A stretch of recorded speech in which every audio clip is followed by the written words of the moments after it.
네. 네, 날씨가 매우 화창합니다. 가을 날씨를 볼 수 있어서 감사가 되고요.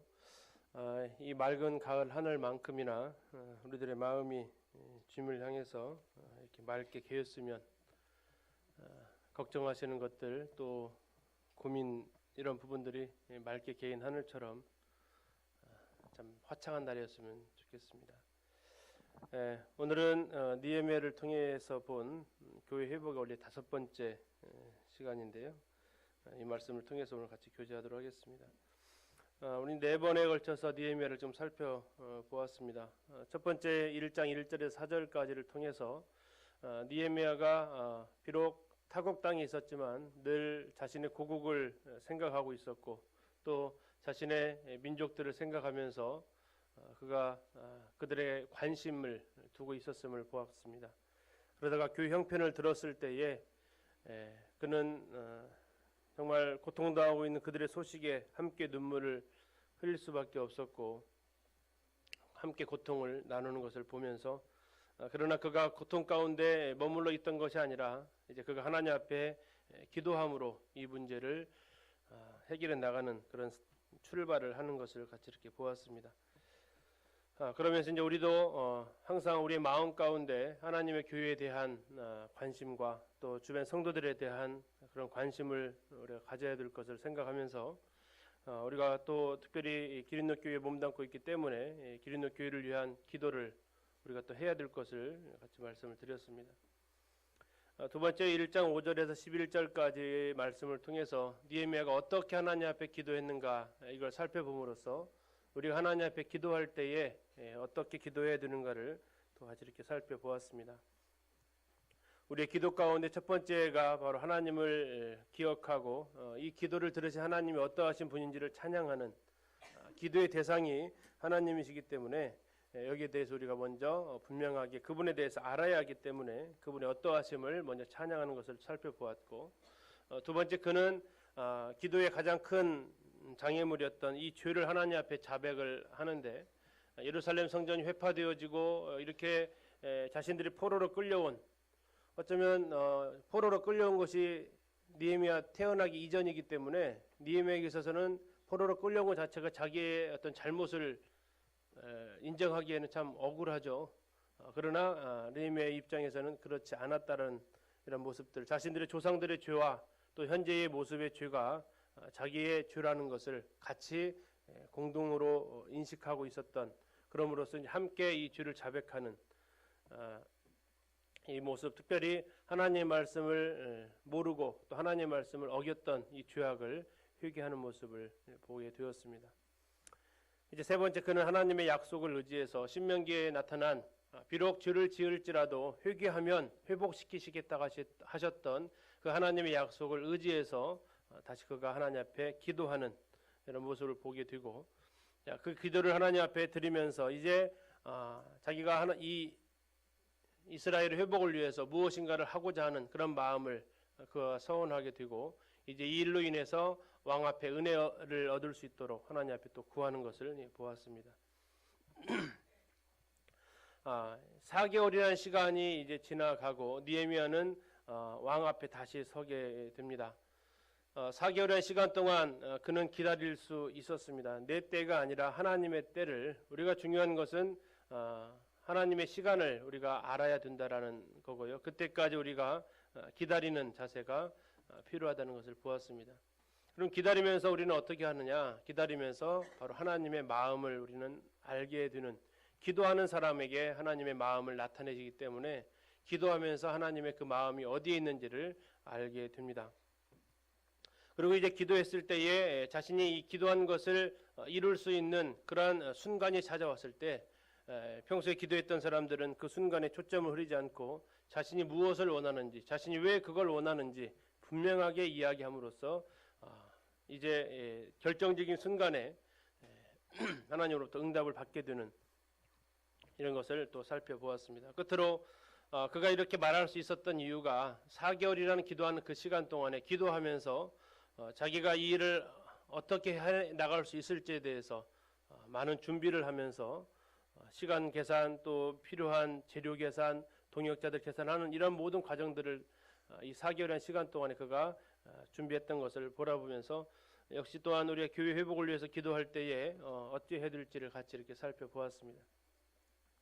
그리고 2장 9절에서 20절까지를 통해서 이제 기도 응답을 통해서 그가 페르시아에서 예루살렘으로 이스라엘로 다시 돌아가는 과정 속에서 그는 자신이 무엇을 해야 될지를 분명히 알았는데 그것은 자기가 정한 것이 아니고 하나님께서 그 마음에 넣어주셨다라고 이렇게 우리가 살펴보았습니다. 사명이라는 것은 내가 하고 싶은 일이 아니라 하나님께서 나에게 맡기신 일이고 내가 해야 할 일들입니다. 이것이 우리는 분명해야 하고 이것은 하나님께 공급받을 때 우리가 분명히 알 수 있는 거고요. 이것이 분명할 때 우리는 사람들한테 도전을 할 수 있습니다. 일어나서 다시 건축하자. 그리고 우리가 함께 하자고 이렇게 동역을 요청합니다.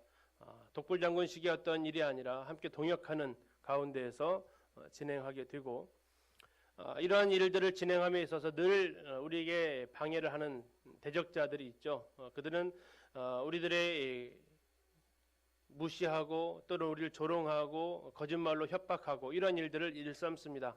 그러나 그들이 그렇게 하는 이유는 그들이 지금 떨고 있다라는 겁니다. 흔히 말하는 내 앞에서 아무것도 아닌 사람이 깝줄깝줄 되면 그냥 웃고 맙니다. 그냥 신경도 안 쓰는데 강한 사람이 앞에 등장하게 되면 어떻게든 저걸 무너뜨리기 위해서 온갖 술수를 쓰는 것이 사탄입니다.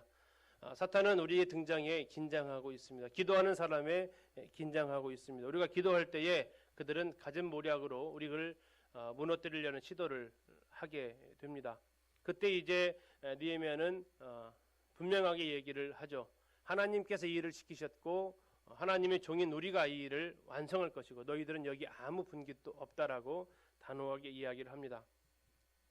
그러면서 그는 하나님께서 마음에 주셨던 것들을 상당히 신중하게 이것을 살피는 것을 우리가 보았습니다. 예루살렘 도착한 지 사흘 만에 밤에 몇 명의 수행원들과 함께 성벽이 얼마나 무너졌는지를 살펴보고 또 그런 가운데에서 말하기 전에 행동하고 행동을 탐색하는 이런 신중한 모습 가운데 하나님께 자신에게 맡기신 이 일들을 감당해내는 것을 이렇게 보았습니다. 자, 오늘은 이제 3장을 통해서 더 살펴보고자 합니다. 오늘의 제목은 이제 동역을 통한 교회 회복의 실제가 되는데요. 우리 성도님들 성경 읽을 때 제일 재미없고 잠오고 힘든 부분이 어디세요? 제일 먼저 떠오르시는 것이 아마 마태복음 1장 족보 이야기 나올 때 낳고 또 어디가 또 힘드세요?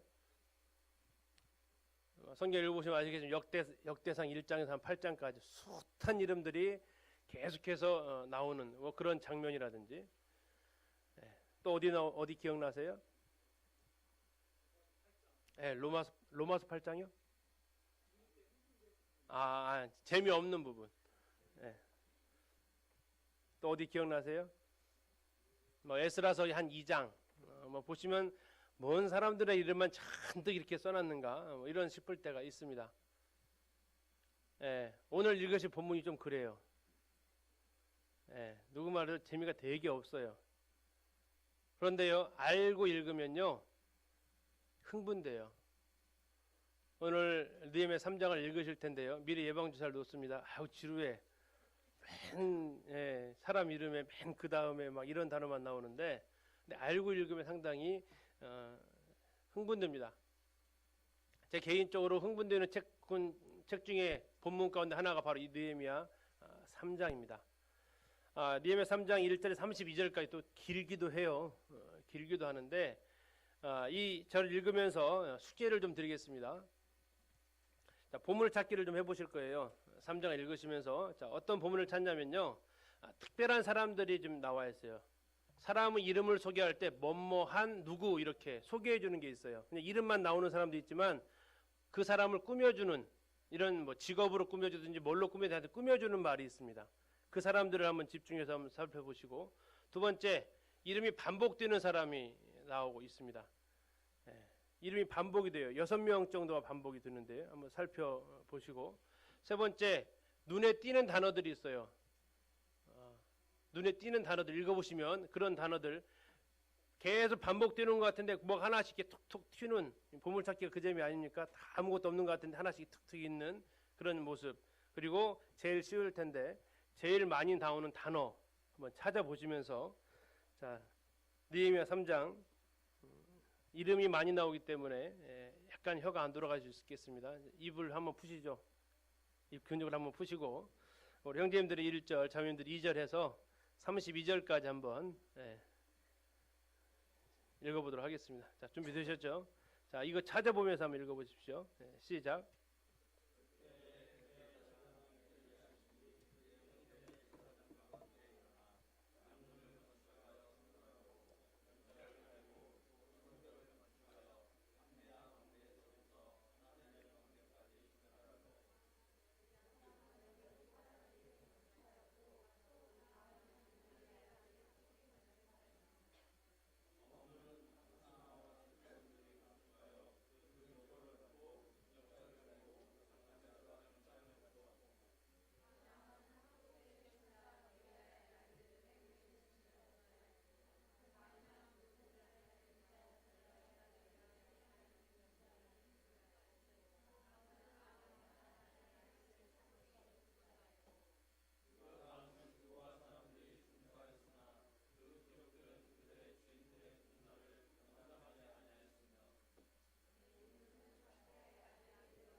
다음은 기브온 사람 물라다와 메로노 사람 아도니, 강서쪽 청독의 관할에 속한 기브온 사람들 및 미스바 사람들과 더불어 중수하였고, 그 다음은 금장색 하레야 아들 우시엘 등이 중수하였고, 그 다음은 향품 장사 하나냐 등이 중수하되, 예루살렘이 예루살렘의 넓은 성벽까지 하였고,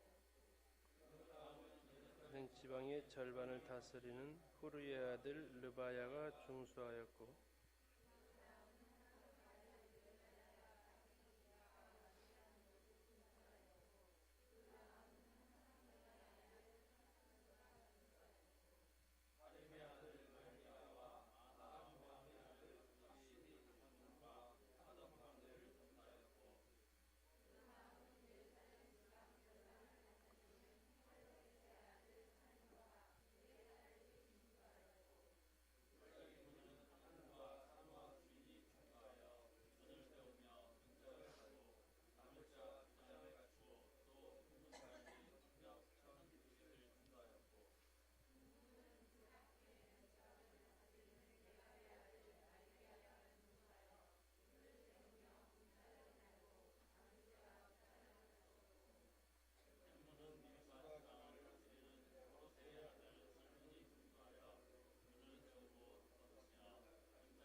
재미있으셨습니까?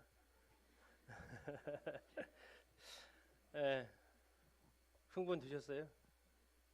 예, 오늘 같이 말씀 들으면 흥분이 좀 드실 겁니다. 말씀을 준비하면서도 역시 흥분이 좀 됐었는데요. 혹시 찾으신 단어 있으세요? 제일 많이 나온 단어가 뭐예요? 중수. 예, 중수. 그 다음에 또 많이 나온 단어가요? 아마 제일 많이 나온 단어 이 단어일 겁니다. 그 다음에, 예, 그 다음에, 예, 또 색다른 단어 눈에 띄시는 게 있으셨어요? 금장색이 나왔습니다. 금장색. 금 세공업자입니다. 아주 정밀한 작업을 하는 금에다 이렇게 무늬 파놓는 사람들 있죠. 예, 그런 사람들입니다. 또 다른 찾아보셨어요? 딸들. 자매님들에서 나왔습니다. 딸들이 나왔습니다. 딸들. 예, 예. 향품 장사. 향품 장사. 향수 파는 사람들이죠. 예, 땀 냄새랑은 별로 잘 안 어울리는 사람들인데 여기 현장에 있었습니다. 예, 또 찾으셨어요? 예, 자기 집, 예, 자기 집, 마주대한 곳, 가까운 곳, 주변 뭐 이런 단어들이 있었을 겁니다. 자기 집. 또 찾으셨어요? 예, 상인들, 예, 장사하는 사람들. 예, 또 찾으셨어요? 예, 또 찾으신 분?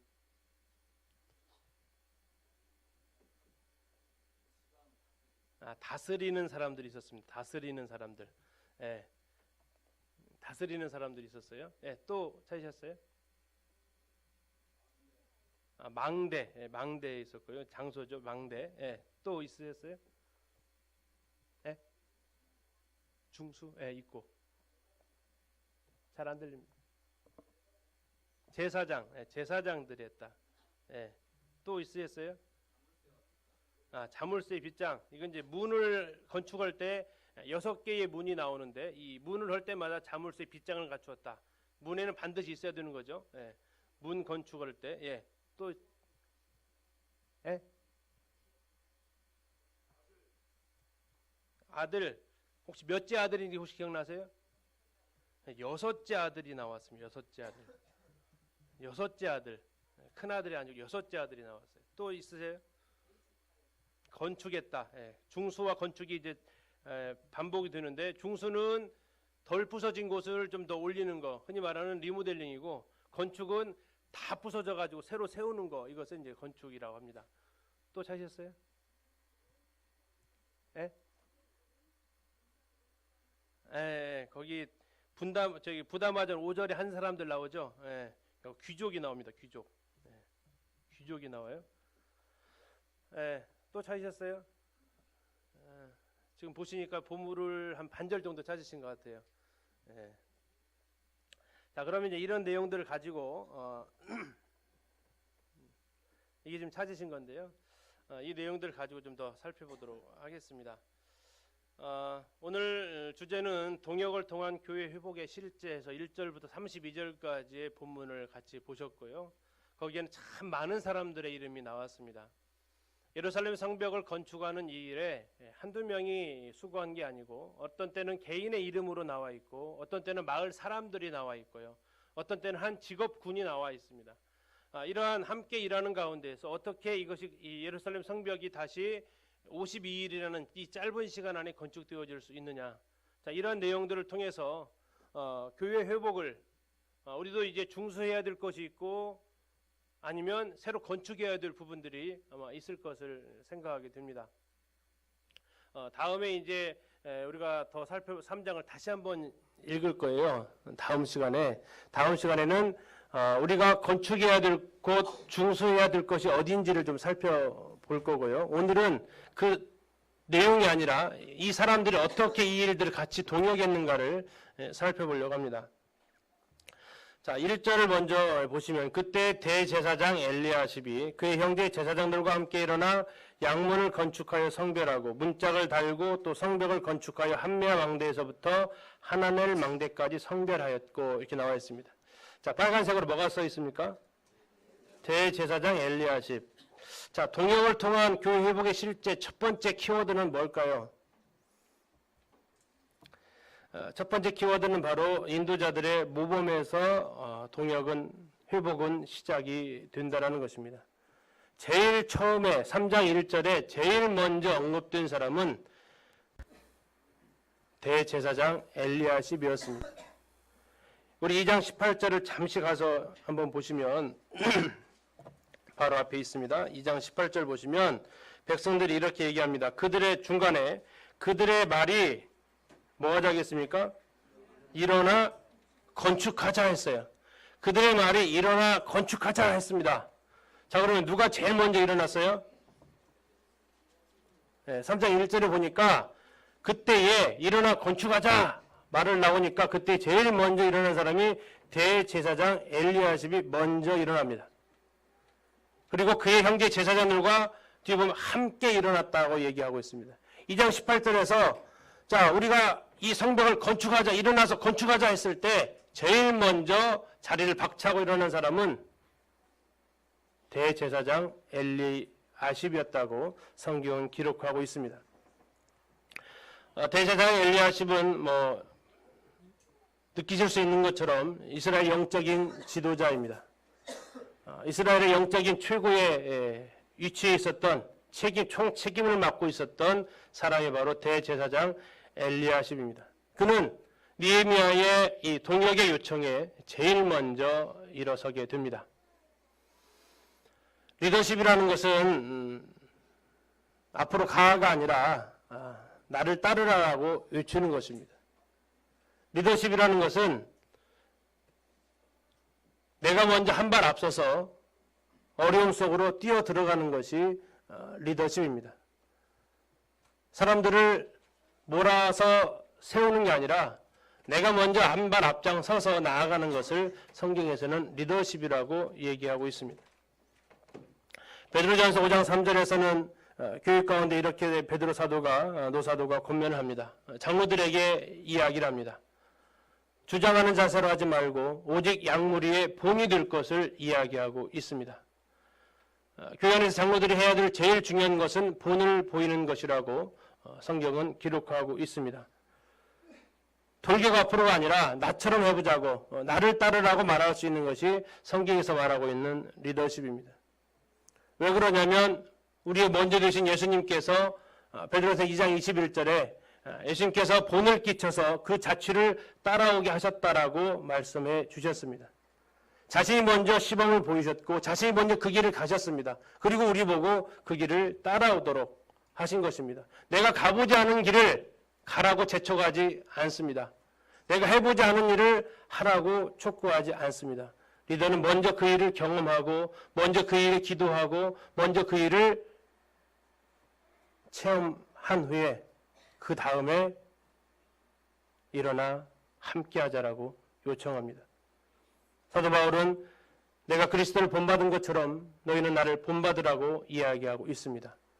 참 쉽지 않은 부분이고 정말 자신 없는 부분입니다. 그러나 제가 못한다고 성경에서 말하는 것을 수준을 떨어뜨릴 수는 없습니다. 성경에서 중요한 것은 모든 행동의 사역의 출발점은 리더십에 있습니다. 먼저 든 자들의 이 본에 거기에 달려져 있습니다. 그들이 어떻게 하는가를 우리 성도님들은 보고 계실 것입니다. 장로들이 어떤 말을 하고 있는 거에 별로 관심 없으시죠? 대신 어떻게 살고 있는가에 더 관심이 있으실 것입니다. 이것이 앞서서 일하는 사람들을 참 힘들게 하는 부분이기도 합니다. 사실 그렇습니다. 또한 가정에서는 어떠십니까? 부모님들의 말에 관심이 많이 없습니다.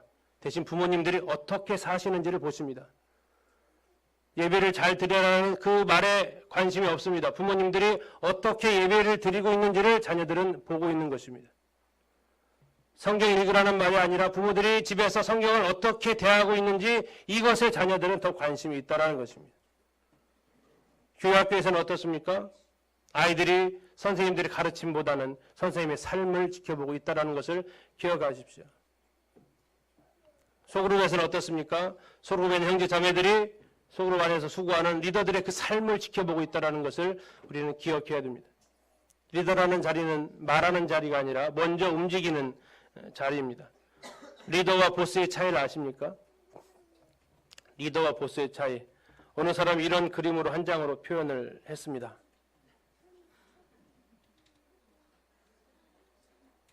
감이 딱 오시나요?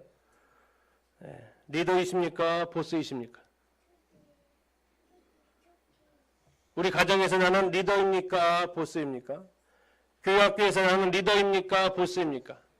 교회 안에서 나는 리더입니까? 보스입니까? 성경에서는 하나님께서는 우리에게 본을 보여주신 것이 바로 리더로서의 주님은 본을 보이셨습니다. 리더는 특별한 자리가 아닙니다. 처음에 소그룹 시작할 때 소그룹 인도하시는 분들한테 리더라는 말을 붙여줬더니 그분들도 되게 부담스러워하시고 또 성도들도 되게 좀 부담스러워하셨던 것을 기억을 합니다. 왜냐하면 사회에서의 리더라는 그 단어 자체가 지배하고 다스리고 시키고 하는 그러한 이미지가 강하게 뿌리박혀 있기 때문에 그렇습니다. 대한민국의 리더들이 그러한 위치를 점하고 있기 때문에 우리는 그 단어 자체가 교회 안에 쓰여지는 것이 마음에 부담이 있었습니다. 그러나 성경에서 말하고 있는 리더들, 성경에서 말하는 한글로 번역하면 인도자들, 이들의 삶의 모습은 지시하는 사람이 아니라 앞에서 먼저 수고하고 나아가는 사람입니다. 예루살렘 성벽의 건축이 52일 만에 완성될 수 있었던 가장 큰 스타트는 대제사장들이 일어났던 것에서 시작이 되었습니다. 앞서 일어난 일꾼들의 그 사역이, 그 삶이 이 공동체를 세우는, 교회를 세우는 가장 큰 첫 걸음이 되는 것입니다. 자, 두 번째 원리를 또한 1절에서 보시면요. 자, 이번에는 빨간색 글씨로 된 부분 누가 눈에 띄십니까? 네, 형제 제사장들이 나옵니다. 형제 제사장들. 그 형제 제사장들이 함께 일어났다라고 얘기했습니다. 대제사장이 야 일어나서 우리 건축하자 했을 때 그 함께 있었던 제사장들은 한번 해보십시오. 되는 거 보고 우리가 따라하겠습니다가 아니라 대제사장이 그 요청에 좋습니다. 함께 하겠습니다 하고 그들은 함께 일어났습니다. 다음에 22절 아까 읽으셨던 본문을 보시면 22절에서는 평지에 사는 제사장들은 이 일 말고도 또 하나 건축을 하게 되었고요. 28절에서 보니까 마문 위로부터는 제사장들이 또 자기 집 앞에 대한 부분을 중수하고 있는 모습을 보게 됩니다. 자, 두 번째 동역을 통한 교회 회복은 동역자들의 협력에서 우리는 찾을 수 있습니다. 동역자들의 그 파트너십이 앞선 리더십을 세워주는, 리더십의 힘을 세워주는 역할을 하게 되는 것을 우리는 생각하게 됩니다. 함께 일하는 제사장들의 그 협력이 있었기에 대제사장의 리더십이 탄력을 받을 수 있었습니다. 대제사장이 함께 일어나 건축하자라는 그 말에 분연히 떨치고 일어났을 때 그와 동역하고 있었던 제사장들이 함께 일어났습니다. 그들이 양문을 건축했다고 하는데 그들은 자신들이 무슨 일을 해야 될지를 알고 그 일을 감당했습니다. 이 양문은 다음에 좀 더 자세히 보겠지만 이 성전에 양을 이 문을 통해서 데리고 들어갔기 때문에 붙여진 이름이 이 양문입니다. 제사장들이 바로 제일 중요하게 생각하는 분이 이 양문이었고 그래서 그들은 그 양문을 건축했다라고 이야기하고 있습니다. 또한 그들은 망대도 건축했다라고 이야기하고 있습니다. 이 망대의 역할은 보초병들이 서 있는 곳이죠. 그래서 다른 성벽보다 더 높이 짓고 더 튼튼하게 지어 올려야 되는 것입니다. 성벽 공사는 벽돌을 쭉 쌓아나가면 되지만 이 망대를 지을 때는 훨씬 더 많은 손길이 가는 곳인데 이곳을 누가 했냐면 제사장들이 이 일을 감당했다라고 얘기하고 있습니다. 또한 이 제사장들 이 일만 한 것뿐만 아니라 평지에 사는 제사장들은 중수하는 일을 했고 마문 위로부터는 또 제사장들이 자기 집과 마주대한 부분을 또 중수했습니다. 이 제사장들은 함께 하는 사역 플러스 자기 사역을 감당해야 하는 이러한 이중의 감당을 하는 사람들이었습니다. 교회 안에서 이렇게 두 배로 수고하시는 분들이 계십니다. 함께 동역하는 일들을 하면서 또 혼자서 자기에 맡겨진 부분들을 감당해내는 이러한 형제님들이 또 자매님들이 계십니다. 또 어쩌면 이 동역자들의 이 협력은 소그룹 내에 있는 그 브리더들의 모습일 수도 있고요. 또 교회 안에서 집사들의 모습일 수도 있습니다. 또 교회 학교에서의 교사들의 모습일 수 있고, 가정에서의 아빠가 리더십이라면 엄마가 바로 이 파트너십으로 함께 협력할 수 있습니다. 중요한 것은 이 리더십은 힘을 받을 수 있는데 어떨 때 힘을 받을 수 있냐면 파트너십이 갖춰질 때 힘을 받을 수 있습니다. 리더란 어떤 사람이 리더입니까? 따르는 사람이 있는 사람이 리더입니다. 나는 리더야 라고 하는 사람 리더가 아니고 그를 따르고 있는 사람이 있을 때 그를 리더라고 부르는 것입니다. 아무도 따르는 사람이 있는데 나는 리더야 하는 사람은 리더가 아니죠.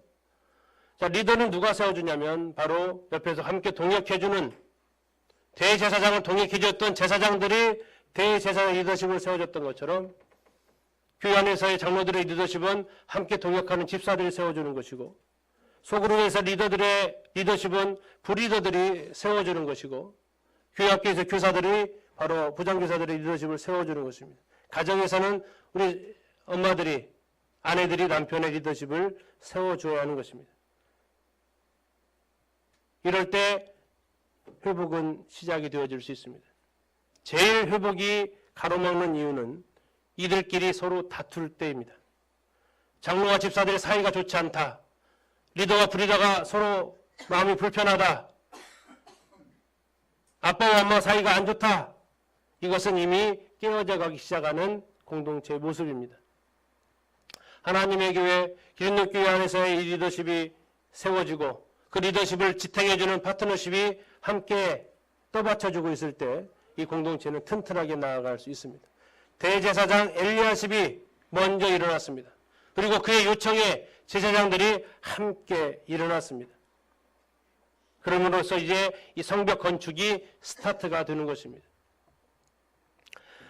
자, 세 번째 원리를 보도록 하겠습니다. 2절에 보시면 그 다음은 여리고 사람들이 건축하였고 또 그 다음은 이므리 아들 삭굴이 건축하였으며, 이제부터 수많은 이름들이 쭉 나오기 시작을 합니다. 그렇죠?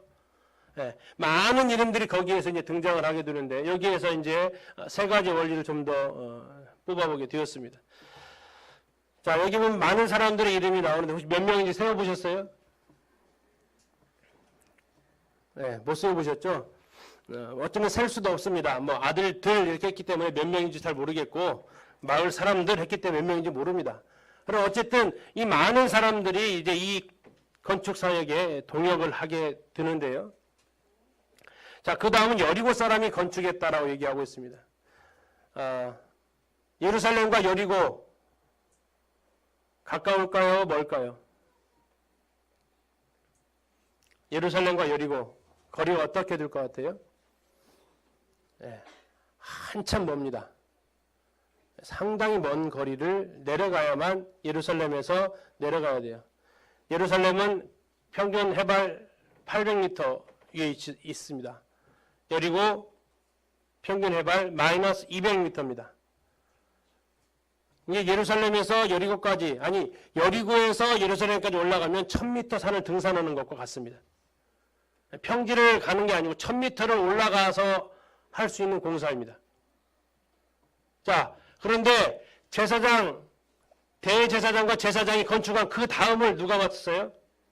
여리고 사람들이었어요. 근처에서 했으면 좋겠죠. 근데 멀리서 옵니다. 뭐가 좀 느껴지지 않습니까? 예배당에 누가 먼저 와요? 가까운 사람이 먼저 와요? 먼데 사람이 먼저 와요? 네, 보통 먼데 사람이 먼저 오죠. 그 다음 건축을 멀리 살고 있는 사람들이 와가지고 건축을 하더라고요. 자, 이것처럼 우리 세 번째 공동체를, 교회를 회복할 수 있는 길은 각자 맡겨진 구역들이 있습니다. 자, 자기에게 맡겨진 이 구역을 책임감을 가지고 여기를 감당하는 사람들, 이 사람들에 의해서 교회 회복은 이루어질 수 있습니다. 각자가 맡은 사역을 책임감 있게 감당할 때 나에게 맡겨진 부분을, 나에게 맡겨진 짐을 우리가 감당할 때 이 교회는 회복되어질 수 있습니다. 갈라디아서 6장 5절에 보면 각각 자기의 짐을 지라고 성경은 말하고 있습니다. 적어도 내 짐을 다른 사람들이 지지 않게 하고자 하는 그 마음이 우리는 책임감입니다. 내게 맡겨진 이 부분을 내가 게을리한다면 누군가는 내가 맡은 이 일을 해야만 합니다. 멀리서 찾아온 이 여리고 사람들, 제일 먼저 달려온 사람들입니다. 기름에서 제일 멀리서 오시는 분이 누구예요? 소양이신가요?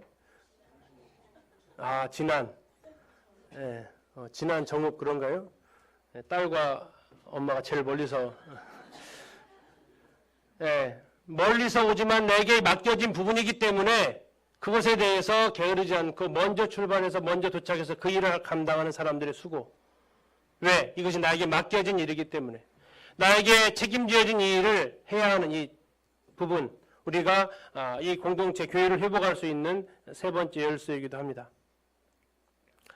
혹시 교회 안에 부족한 점과 또 교회 안에 연약한 점들이 보이면 그 비판하지 마십시오.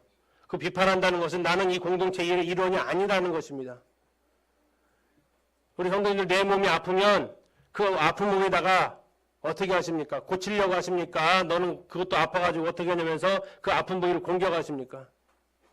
내 손에 상처가 나면 그 상처난 부위를 싸매시려고 하십니까? 상처난 부위를 후벼 파십니까? 싸매지 않습니까?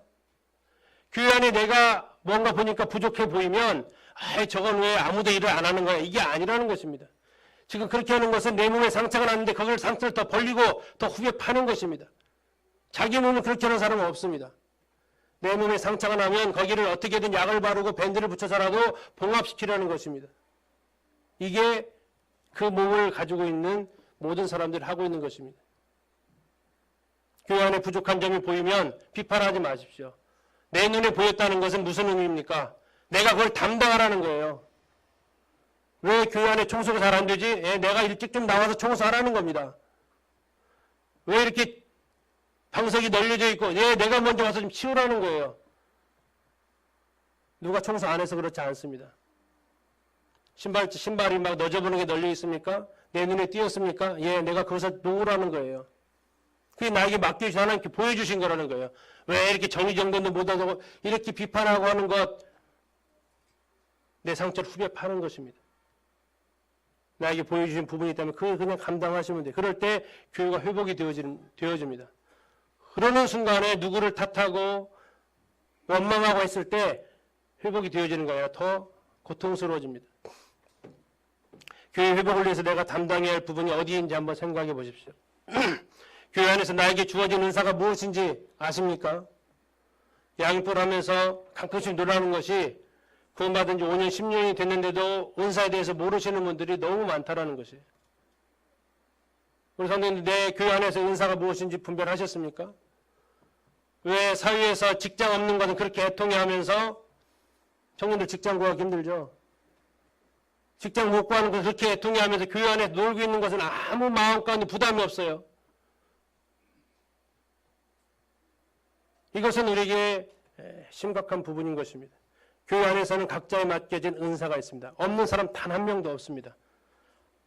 왜? 구원을 하나님께서 주셨듯이 은사도 하나님께서 다 나눠주십니다.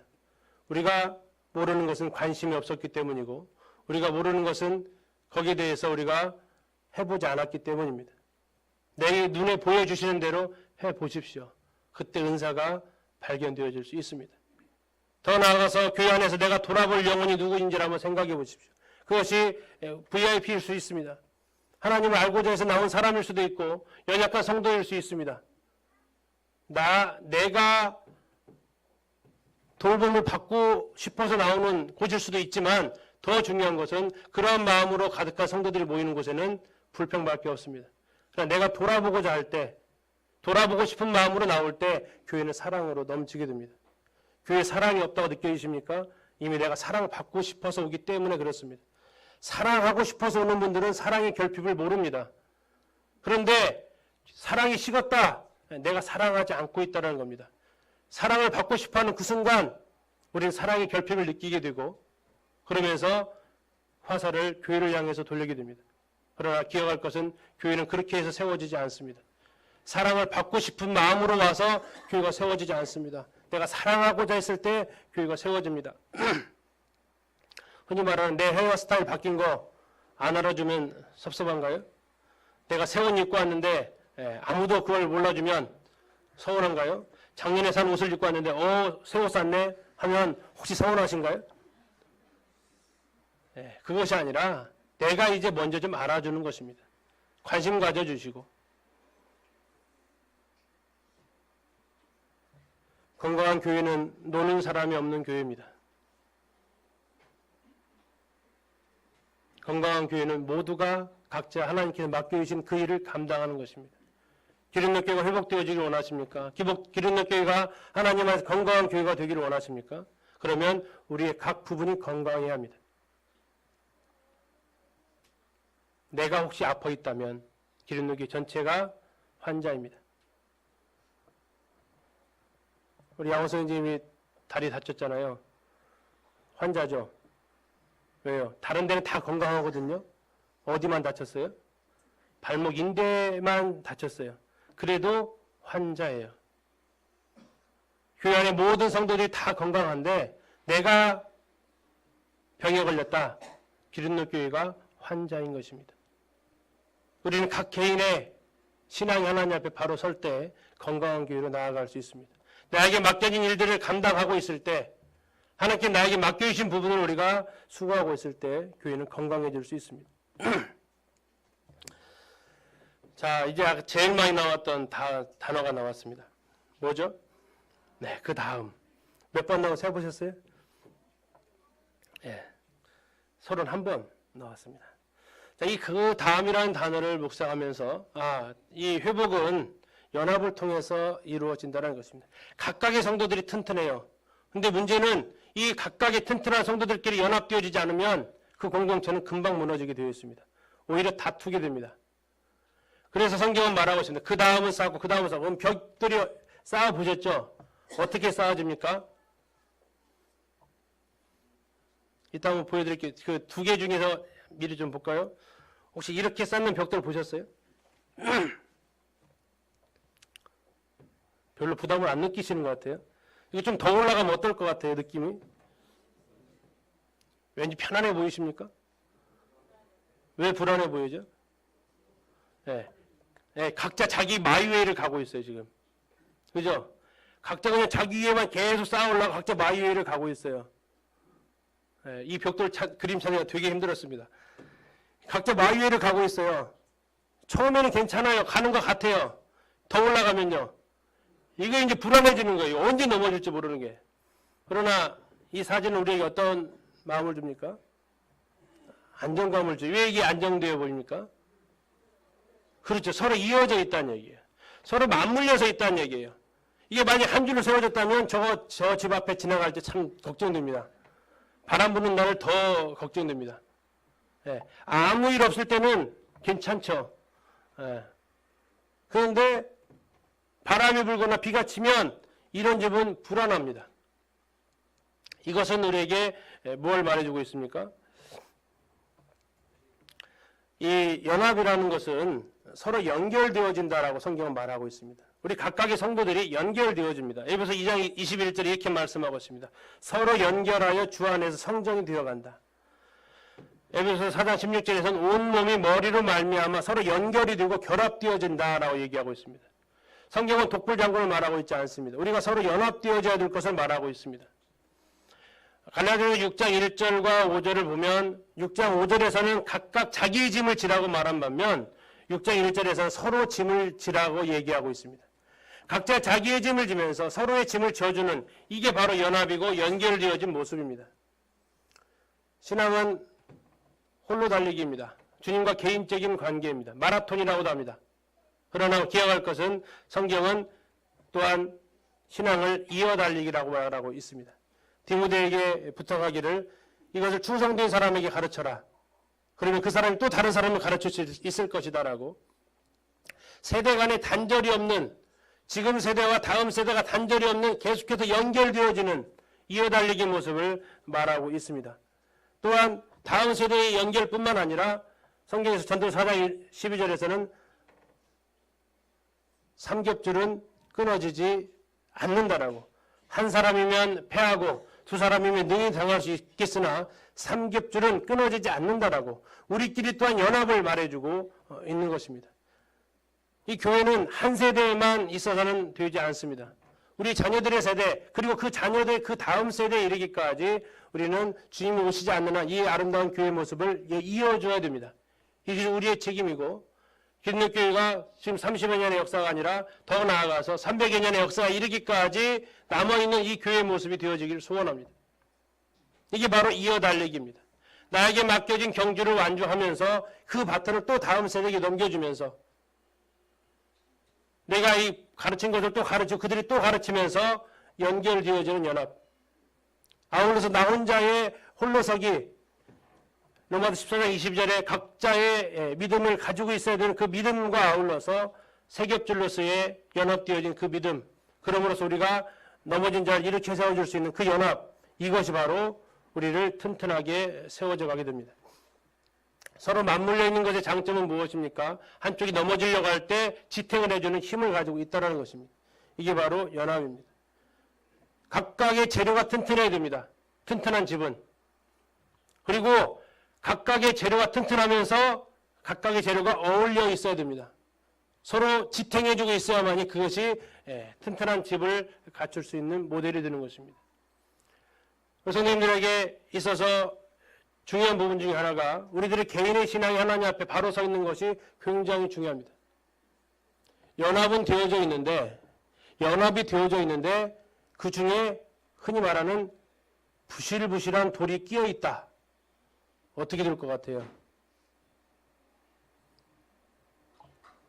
튼튼한 벽돌 가운데 부실부실한 벽돌이 군데군데 박혀 있다. 그 담장 어떨 것 같아요? 네, 무너집니다. 그 담장은 무너집니다. 어쩌면 연합되어져 있어서 더 잘 무너질 수 있습니다. 그게 공동체가 가지고 있는 특이한 점이에요. 대신 하나의 지체가 연약한데 주변의 모든 지체들이 튼튼하다. 버틸 수 있습니다. 우리 각각의 개인이 주님과의 올바른 관계가 형성되어지고 그런 가운데에서 우리가 교회 안에 서로 연합되어질 때 하나님의 교회는 튼튼해질 수 있습니다. 우리가 지금 4가지를 살펴봤습니다. 첫 번째가 뭐였습니까? 네. 먼저는 인도자들의 리더십이었습니다. 솔선수범하는 리더십. 뭐 좀 해봐가 아니라 같이 해보자 하는 앞선 리더십, 본을 보이는 리더십. 두 번째가 뭐였습니까? 그 요청에 어떻게 하는, 함께 일어날 수 있는, 리더의 그 요청에 함께 하겠다라고 호응하는, 함께 일어설 수 있는 그 파트너십, 동력, 협력하는 이 공동체, 교회. 세 번째는요, 각자의 맡겨진 부분에 대해서 책임감을 가지고 제일 먼 거리에 있던 여리고 사람들이 제일 먼저 그 다음 부분을 맡아서 책임지고 충성하는 것처럼 나에게 맡겨진 부분이라면 그 일을 최선을 다해서 감당하는, 나에게 보여지는 교회의 연약한 모습들이 흉거리가 되어서는 안 됩니다. 누워서 침 뱉기예요.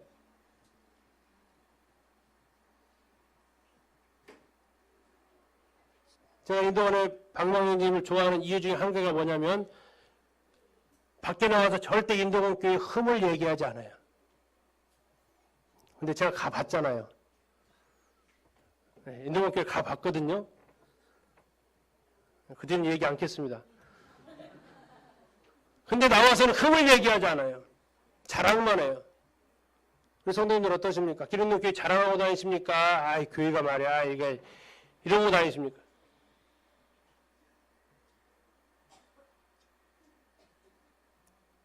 누워서 침뱉게 하는 거 아닙니다. 나에게 맡겨진 그 부분 감당하면서 가는 거예요. 네 번째는 주변의 성도들과 함께 가는 것입니다. 다음 세대와 함께 가는 거예요. 옆에 있는 성도들과 손잡고 가는 거예요. 우리 다음 자녀들과 함께 가는 겁니다. 감사하게도 기름교회에 많은 청년들이 있고 학생들, 어린아이들이 있습니다. 얼마 주여 앞에 감사한지 모릅니다. 그 아이들이 떠들 수 있고요. 그 아이들이 눈에 안 찰 수 있습니다. 근데 어쨌든 없는 것보다 훨씬 나서요.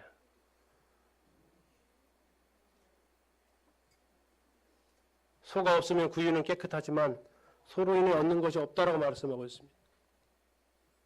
눈에 안 차올 수 있어요. 그래도 그들이 있기 때문에 우리 다음이 있는 것입니다. 우리 소망이 있고 미래가 있는 것입니다. 연합해서 가야 됩니다.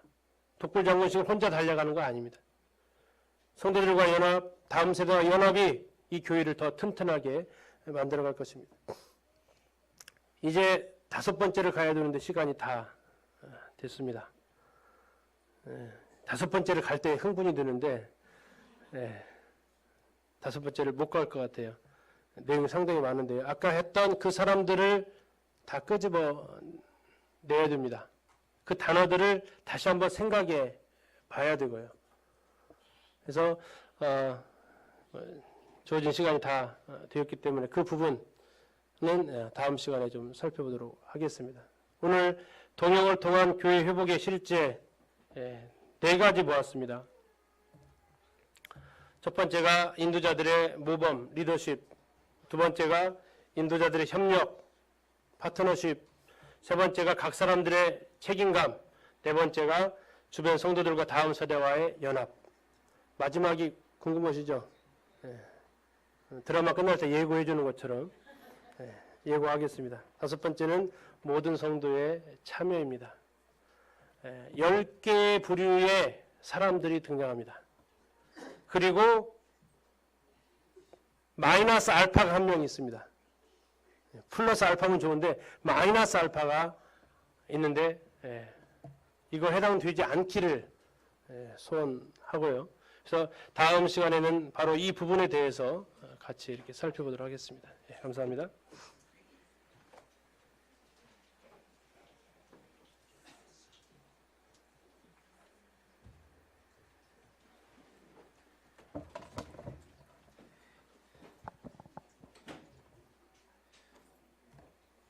찬송가 210장 찬송